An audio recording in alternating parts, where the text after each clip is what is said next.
நம்ம இப்போ ஒரு வீடியோ பார்க்கலாம். தமிழ்நாடு கவர்மெண்ட் ஹாஸ்பிட்டலில் இப்படி ஒரு விஷயம் நடக்கும் அப்படிங்கிறது நான் எதிர்பார்க்கல. எனக்கு ரொம்பவே ஷாக்கிங்காக இருந்தது.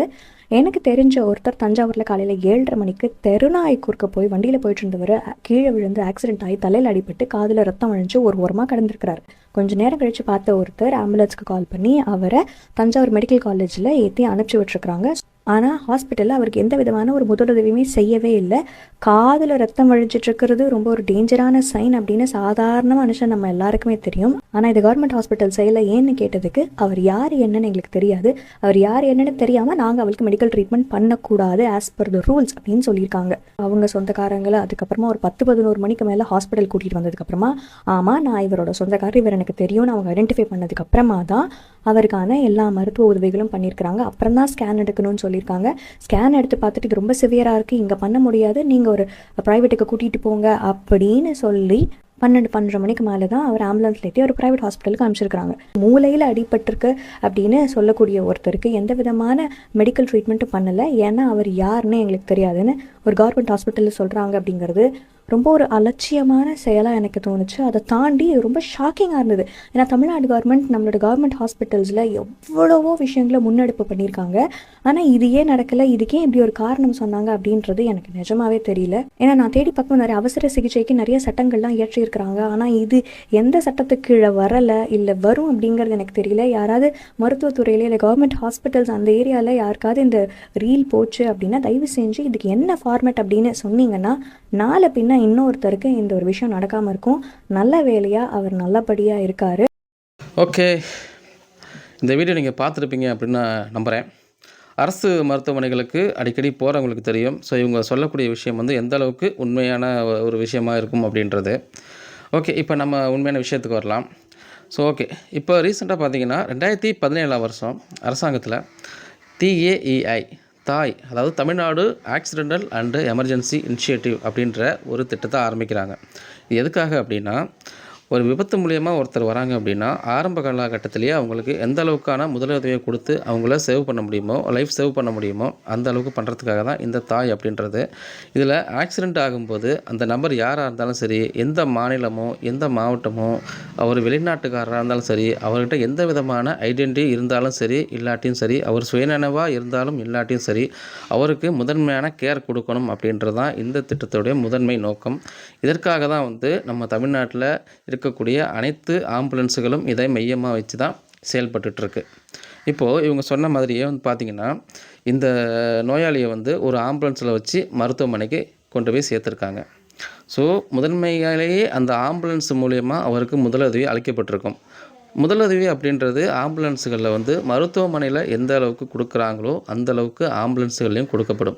ரெண்டாவது விஷயம், ஆம்புலன்ஸ் ஊழியர்கள் வந்து அந்த நோயாளியை கண்டிப்பாக அந்த மருத்துவக் கல்லூரி மருத்துவமனையில் அட்மிஷன் செஞ்சுட்டு தான் வந்திருப்பாங்க. ஏன்னா கவர்மெண்ட் ஆம்புலன்ஸில் போகிற அனைத்து நோயாளிகளும் உள்நோயாளிகளாக அனுமதிக்கப்படுவார்கள். அவங்க யாராக இருந்தாலுமே சரி, இந்த மாநிலமோ வெளி மாநிலமோ வெளிநாட்டவரோ, அவர் யாராக இருந்தாலும் சரி, அவரை வந்து அட்மிஷன் பண்ணி தான் ஆகணும், முதலுதவி செஞ்சு தான் ஆகணும். அதுக்கப்புறமா இவங்க சொன்ன மாதிரி ஆஸ் பர் ரூல்ஸ் யாருன்னு தெரியாதவங்களுக்கு நாங்கள் ட்ரீட்மெண்ட் கொடுக்க மாட்டோம் அப்படின்னு எந்த ஒரு மருத்துவரும் இல்லை அங்கே இருக்கக்கூடிய செவிலியரோ வாயை திறந்து சொல்லவே முடியாது. ஏன்னா அப்படி ஒரு விதிமுறையே கிடையாது.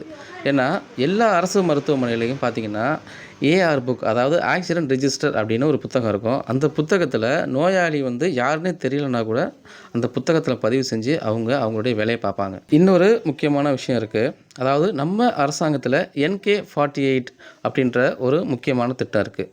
இது என்னென்னா, ஒரு நோயாளி யாராக இருந்தாலும் சரி, அவர் அரசு மருத்துவமனையில் மட்டும் கிடையாது, தனியார் மருத்துவமனையில் கூட நம்மளால் கொண்டு போய் சேர்க்க முடியும் முதல் 48 மணி நேரத்துக்கு.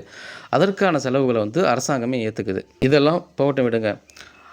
அரசு மருத்துவமனையிலே சேர்த்திருந்தாலும் அவருக்கான முதலுதவியே அங்கே அளிக்கப்பட்டிருக்கும். அது மட்டும் இல்லாமல் அங்கே அவருக்கு வந்து போன உடனேயே அடுத்த 10 நிமிஷத்துலேயே ஸ்கேன் எடுக்கிற மாதிரியான கண்டிஷன் இருந்தால் கண்டிப்பாக எடுப்பாங்க. இவங்க சொன்ன மாதிரி காது வழியாக ரத்தம் வந்திருந்தால் அது ஒரு டேஞ்சரான சைன் தான். அடுத்த 10 நிமிஷத்துலேயே ஸ்கேன் எடுத்திருப்பாங்க. அந்த நபர்கிட்ட காசு இருக்கணும்னு கூட அவசியம் கிடையாது. நான் சொன்ன மாதிரி NK48 அப்படின்ற ஒரு ஸ்கீம் இருக்குது. அந்த ஸ்கீம் மூலயமா இலவசமாக கூட அதே மருத்துவமனையில் ஸ்கேன் எடுத்து பார்த்துக்க முடியும். அதற்கான ட்ரீட்மெண்ட்டும் அங்கேயே இருக்குது. இவங்க குறிப்பிட்டிருக்க மருத்துவமனை அப்படின்றது தஞ்சாவூர் ஜில்லாவிலேயே ஒரு மிகப்பெரிய மருத்துவமனை, அரசாங்க மருத்துவமனை, மருத்துவக் கல்லூரி. அப்படிப்பட்ட மருத்துவக் கல்லூரியில் எங்ககிட்ட ட்ரீட்மெண்ட் இல்லை, நீங்கள் ப்ரைவேட்டுக்கு தான் போகணும் அப்படின்னு எந்த ஒரு ஊழியரும் சரி, மருத்துவரோ செவிலியரோ அங்கே வேலை பார்க்கக்கூடிய எந்த ஒரு நபரும் சொல்வதற்கான வாய்ப்பே கிடையாது. ஏன்னா தனியார் இல்லை ப்ரைவேட் அப்படின்ற வார்த்தையே இவங்ககிட்டேருந்து வராது. ஏன்னா அங்கே அனைத்து விதமான ஃபெசிலிட்டியுமே இருக்குது. இந்த மருத்துவமனைக்கோ மருத்துவக் கல்லூரிக்கோ போயிருக்க நபர்களுக்கு நல்லாவே தெரியும். அப்படியுமே அந்த நபருக்கு மிகப்பெரிய ஒரு பிரச்சனை இருக்குது அப்படின்னா, அந்த நபரை வந்து மேற்படி அடுத்த மருத்துவக் கல்லூரி, பெரிய மருத்துவக் கல்லூரி, அரசாங்க மருத்துவக் கல்லூரி எங்கே இருக்குதுன்னு பார்த்து அதே ஆம்புலன்ஸில் வச்சு அனுப்புவாங்க. இலவசமாகவே தான் அனுப்புவாங்க. அடுத்தது எங்கே இருக்கும்? தஞ்சாவூர் விட்டா திருச்சி இருக்கும். அதை விட்டா சென்னை கூட அனுப்பலாம். தவிர தனியாருக்கு கூட்டிகிட்டு போங்க, எங்ககிட்ட ஃபெசிலிட்டி கிடையாது அப்படின்றது சொன்னாங்க அப்படின்றத நம்பக்கூடிய ஒரு விஷயமே கிடையாது. அங்கே இருக்கக்கூடிய மருத்துவரோ செவிலியரோ இந்த வார்த்தையை சொல்லியிருக்கிறதுக்கான 100% வாய்ப்பு கிடையாது. நான் சொன்ன மாதிரி அரசாங்க மருத்துவமனைகளுக்கு அடிக்கடி வர்றவங்களுக்கு தெரியும். சாதாரணமாகவே பார்த்திங்கன்னா அந்த ரோட்டில் யாசகம் வாங்கக்கூடிய பிச்சைக்காரர்கள் வரைக்கும் அங்கே வந்து அட்மிஷனில் இருப்பாங்க. அவங்களுக்குன்னு யாருமே இருக்க மாட்டாங்க. ஸோ அப்படி பேச்சு மூச்சு இல்லாமல் இருக்கவங்கள கூட ஐசியூ கேரில் வச்சு பார்ப்பாங்களே தவிர, அவர் யாருன்னே தெரியாது, நாங்கள் இவருக்கு ட்ரீட்மெண்ட் பண்ண மாட்டோம் அப்படின்னு ரெஃப்யூசல் பண்ண மாட்டாங்க. அது மட்டும் இல்லாமல் இந்த நபர் சொன்ன மாதிரி ஒரு பேஷண்ட்டை வந்திருக்காங்க, யாருன்னே தெரியாத ஒருத்தரை வந்து காலையில் 7:30 மணிக்கு வந்தவரை 12 மணி வரைக்கும் பெட்டில் வச்சுக்க முடியுமா? எப்படி வச்சுப்பாங்க சொல்லுங்கள்? ஓகே, இந்த பெண்மணி கூறக்கூடிய விஷயங்கள் உண்மையாக பொய்யான்னு கண்டுபிடிக்கிறதுக்கு ரொம்ப நேரம் ஆகாது. பட் அந்த வீடியோவிலே பார்த்தீங்கன்னா வாட்ச் டில் எண்ட் அப்படின்ற ஒரு மேலே எழுதி போட்டிருப்பாங்க. அது எதுக்காக அப்படின்னா, கடைசியாக இவங்களுக்கு தெரியாது, யாராவது சொல்லுங்கள் அப்படின்றாங்க. கேள்வியோடு முடிக்கிறாங்க. அதாவது திட்டவட்டமாக இப்படி தான் நடந்துச்சு அப்படின்னு சொன்னால் நம்ம அவங்க மேலே வழக்கு போட்டுருவோம். அவங்க அதெல்லாம் நிரூபிக்க முடியாது. அதனால் எனக்கும் தெரியாது, நீங்களும் சொல்லுங்கள் அப்படின்ற மாதிரி சொல்லியிருக்காங்க. ஸோ ஆக்சுவலாக நமக்கு இது உண்மையாக பொய்யான்றது தேவையில்லை. இதை நம்ம கண்டுபிடிக்கிறது ரொம்ப சிரமம். அது நமக்கு தேவையில்லை. இப்போது மக்களாகிய நீங்கள் வந்து இதை மாதிரி ஒரு வீடியோ வரும்போது அதை நீங்கள் வந்து ஈஸியாக நம்பிடுறீங்க. இந்த மாதிரியெல்லாம் இருக்கும், இந்த மாதிரிலாம் இருக்கும் அப்படின்ட்டு. அது பிரபலமாக இருக்கக்கூடிய ஒருத்தர் சொன்னாலே நீங்கள் நம்பிடுறீங்க. அதை நீங்கள் கிராஸ் செக் பண்ண மாட்டீங்க. ஸோ நீங்கள் அருகில் இருக்கக்கூடிய மருத்துவமனைக்கு போங்க. அங்கே இருக்கக்கூடிய திட்டங்கள்லாம் போய் பாருங்கள். நிறைய போஸ்டர்ஸ்லாம் அடித்து ஒட்டியிருப்பாங்க, அதெல்லாம் படிங்க. யூடியூப்லேயே இந்த மாதிரியான விஷயங்களை வந்து சொல்கிறாங்க.